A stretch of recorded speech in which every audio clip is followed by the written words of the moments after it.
Bonjour à tous. Nous sommes le 18 février 2022, Yud Zain Adar Aleph, et je voudrais partager avec vous, en ce Shabbat Kitissa, une belle lecture du Rabbi David Foreman de Aleph Beta sur le veau d'or. Donc, vous connaissez tous l'épisode.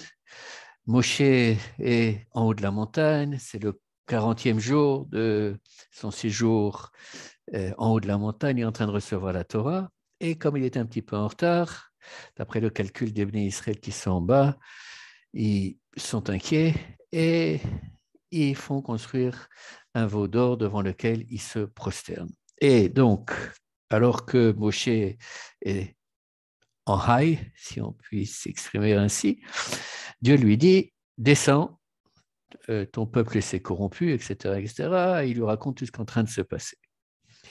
Et comment est-ce que Moshe réagit? Il réagit de manière très surprenante. Je vais juste lire le verset en français en question, ensuite on reprendra les versets précédents. Moïse implora l'Éternel son Dieu en disant, « Pourquoi, Seigneur, ta colère s'enflammerait-elle contre ton peuple ?» Pourquoi? Sois sérieux, Moshe. Ils sont en train de commettre l'idolâtrie. Il y a 40 jours, je leur ai donné la Torah et c'est comme ça qu'ils réagissent. Pourquoi je suis en colère? C'est tout ce que tu trouves à dire. Si vous étiez, qu'à Dieu ne plaise, au tribunal et que vous étiez attaqué et que l'avocat, votre avocat, disait au juge, mais pourquoi reprochez-vous à l'accusé d'avoir violé ou assassiné cette femme? Oui, non, mais c'est quelque chose qui n'est pas, qui est pas logique, qui est surprenant.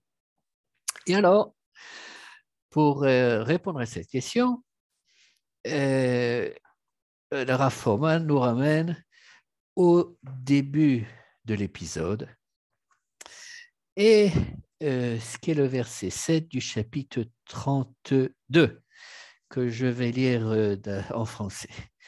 Alors, l'Éternel parla à Moïse, va, descends, car il s'est corrompu ton peuple que tu as fait monter du pays d'Égypte.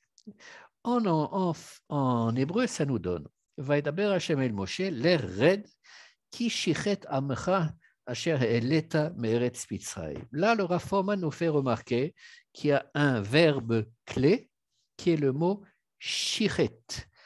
C'est traduit en français par corrompu, mais en fait, quand on regarde la Genèse et quand on revient à l'épisode du déluge, les versets qui ont précédé le déluge, qu'est-ce qui nous est écrit? Eh bien, il nous est écrit que euh, euh, Dieu a regardé la terre, veine nishrata, la terre a été corrompue. Ki hishrit kol basar et darko al haaretz, car toute chair avait corrompu ses voies sur la terre. Donc, il y a un lien au niveau des mots utilisés, il y a un lien clair entre le shichet du déluge et le shichet que Dieu emploie pour parler à Moïse et décrire l'attitude des Bnei Israël. Si donc Akadosh Baruch Hu utilise le mot shachet pour le déluge et qu'on sait qu'est-ce qui va, donc que le déluge arrive, c'est un mauvais signe, pour le moins qu'on puisse dire, pour les Bnei Israël dans cet épisode du veau d'or. Et autre mauvais signe, c'est l'expression qu'Akadosh Baruch Hu emploie et que je vais lire. Dans ce verset que nous venons de lire, Vaïdaber Hashem el Moshe, l'eret ki shichet amcha, ton peuple s'est corrompu, Asher est l'État, mais Eretz Israël, que toi, tu as fait monter d'Égypte. C'est comme ça que je coupe par Moshe. En d'autres termes, c'est pas mon peuple, c'est ton peuple. C'est comme dans une famille, les Havdil, dans un couple, ton fils a fait des bêtises. Mon fils, non, mais ton fils, oui, n'est-ce pas? Mais c'est un peu plus grave, bien évidemment, dans le contexte de l'épisode du veau d'or. Donc, clairement, dans ce premier discours, il y a Akadosh Baruch Hu qui met en avant une accusation qui est extrêmement sérieuse contre le peuple juif. Donc, première partie de l'analyse. Je mets de côté le détail de l'accusation que vous connaissez et je passe au verset 9. L'Éternel dit à Moïse, je vois que ce peuple est un peuple à la nuque roide, Am chez Oref, et maintenant laisse-moi et que s'allume contre eux ma colère et que je les anéantisse, tandis que je ferai de toi un grand peuple. Donc, on a commencé avec une accusation et maintenant, voilà le jugement. Voilà ce que Akadosh Baruch Hu décide de faire. Et tout ce temps, Moshe ne prend pas la parole. Ce qui fait d'ailleurs remarquer au Rav Froman la chose suivante. Le verset 7 commence par Vaidaber Hashem el Moshe. Dieu parle à Moïse. Et donc, il lui raconte tout ce qui s'est passé jusqu'à, ils lui ont dit, voilà tes dieux Israël qui t'ont fait monter du pays d'Égypte. Et encore une fois, arrive au verset 9 l'expression Vayomer Hashem el Moshe Ra'iti et Amazé. Donc, deux fois, le mot Vaidaber ou Vayomer est employé, ce qui fait dire au Rav Froman que, donc, d'une part, il y a eu l'accusation. Après cette accusation, silence. C'est-à-dire que Moshe, en tant qu'avocat de la défense, avait la possibilité de dire quelque chose et il s'est tu. En l'absence de réaction de la partie civile, oui, eh bien, le juge, l'accusateur juge continue et donne sa décision. Je vais les détruire et de toi, je ferai le peuple qui remplacera les Béné Israël. Revenons maintenant au verset 10. Et maintenant, laisse-moi, Anichali, et que s'allume contre eux ma colère et que je les anéantisse. En hébreu, Ve'ata hanichali veichar api vahem va'achalem. Ce hanichali, ce laisse-moi, c'est un petit peu comme on voit dans la littérature ou dans des films quand quelqu'un se met en colère et qui dit retenez-moi ou je vais lui casser la figure ou je vais le tuer ou est-ce que je ne sais. Oui. Donc Sani Khali, Rashi l'interprète de cette manière, en ce sens que il laisse entendre à Moshe qu'il a peut-être un rôle à jouer pour empêcher ce verdict implacable d'être exécuté. Maintenant, Moshe se trouve dans une situation absolument impossible. Pourquoi? Parce que si vous prenez ce verset littéralement, et c'est comme ça qu'il faut le prendre tout au moins dans l'analyse du Rav Froman, Dieu dit à Moïse, voilà, laisse-moi que ma colère puisse s'enflammer contre lui. Est-ce que Moshe, à ce moment-là, peut demander pardon pour le peuple juif alors qu'il est en train de commettre idolâtrie, en train de danser, de forniquer, etc., etc. C'est pas possible. Oui, il pense, Moshe, pour être capable de les calmer, de les détourner. Mais à partir du moment où il va descendre vers le peuple, il laisse Akadosh Baruch Hu, et s'il laisse Akadosh Baruch Hu, la seconde d'après, le peuple est anéanti. Donc, Moshe ne peut pas se permettre d'abandonner, entre guillemets, son dialogue ou sa situation avec Akadosh Baruch Hu avant d'être parvenu à calmer, entre guillemets, Akadosh Baruch Hu, de le faire revenir sur sa décision d'anéantir le peuple.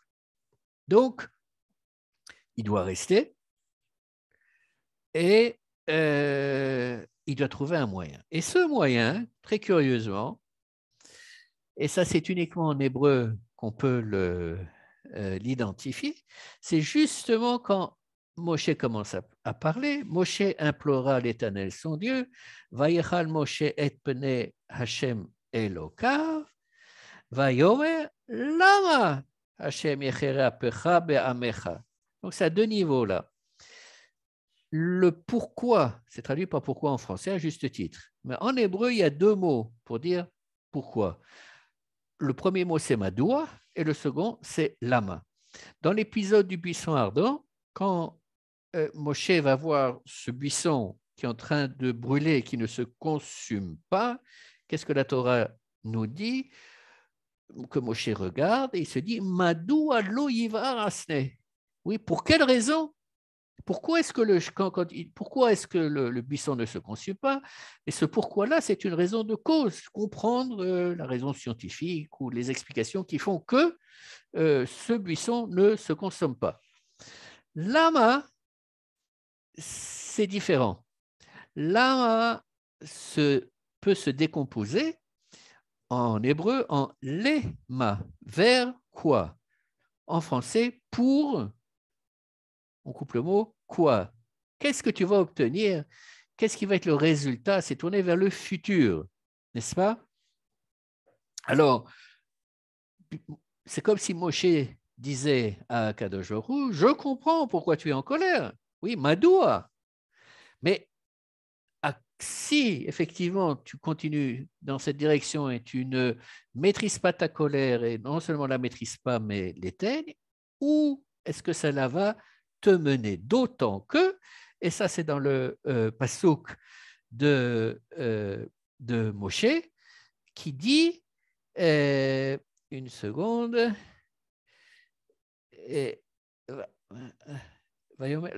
Lama Hashem yechere apecha be'amecha. Pourquoi est-ce que tu serais en colère contre ton peuple? Alors qu'au début, c'est Akadosh Baruch Hu qui dit à Moshe, c'est ton peuple. Asher hotzeta meretz Mitzrayim, que tu as fait sortir du pays d'Égypte. C'est-à-dire que dans le début de ce dialogue, Akadosh Baruch Hu, en quelque sorte, essaye de briser sa connexion avec le peuple juif. Ce n'est pas mon peuple, c'est ton peuple, et c'est toi qui l'as fait sortir d'Égypte. Et Moshe remet les choses en place. Il dit, c'est ton peuple, et c'est toi qui l'as fait sortir d'Égypte, bien évidemment. Et il va plus loin. Il va réutiliser le mot lama. Il va dire, mais qu'est-ce que les Égyptiens diront?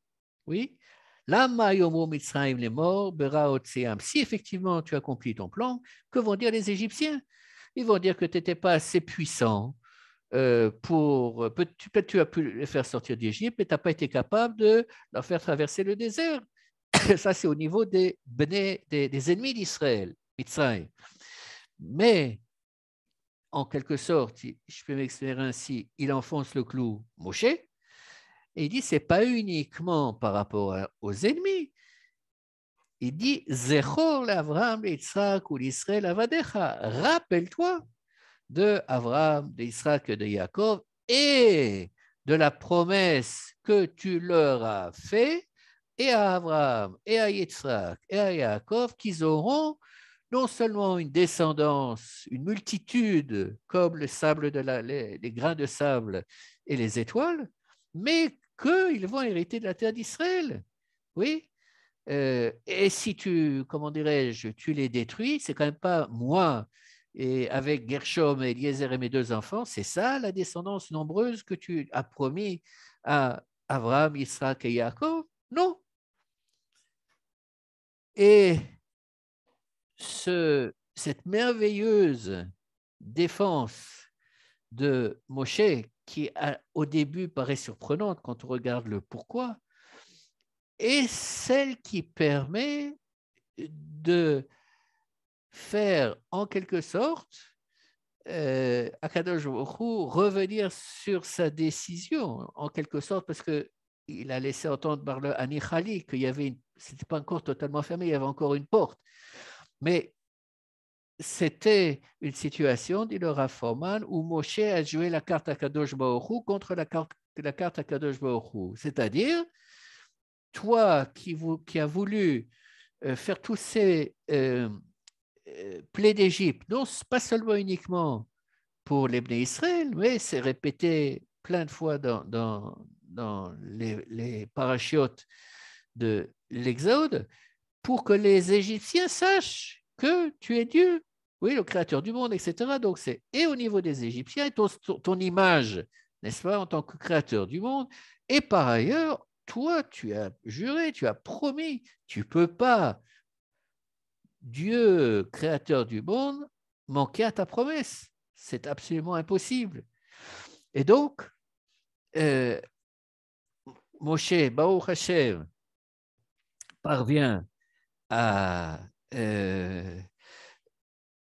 à calmer, entre guillemets, Hachem, et le passage se termine par Vayinachem Hachem alara asher diber lasot le'amo. L'Éternel se repentit du malheur qu'il avait voulu infliger à son peuple. Et je rajoute, ce n'est pas le Rav Forman qui dit, mais c'est moi qui viens d'y penser, ce mot de Vayinachem Hachem, Vayinachem, c'est également un verbe qui est employé lors du déluge, mais simplement, dans le déluge, Dieu regrette d'avoir créé l'humanité, oui, et donc il y a le déluge, mais ici, oui, grâce à Moshe, Dieu revient sur lui, n'est-ce pas, sur sa colère et laisse la possibilité de l'alliance et de l'histoire avec les Béné Israël de continuer. Voilà. Shabbat Shalom et à bientôt.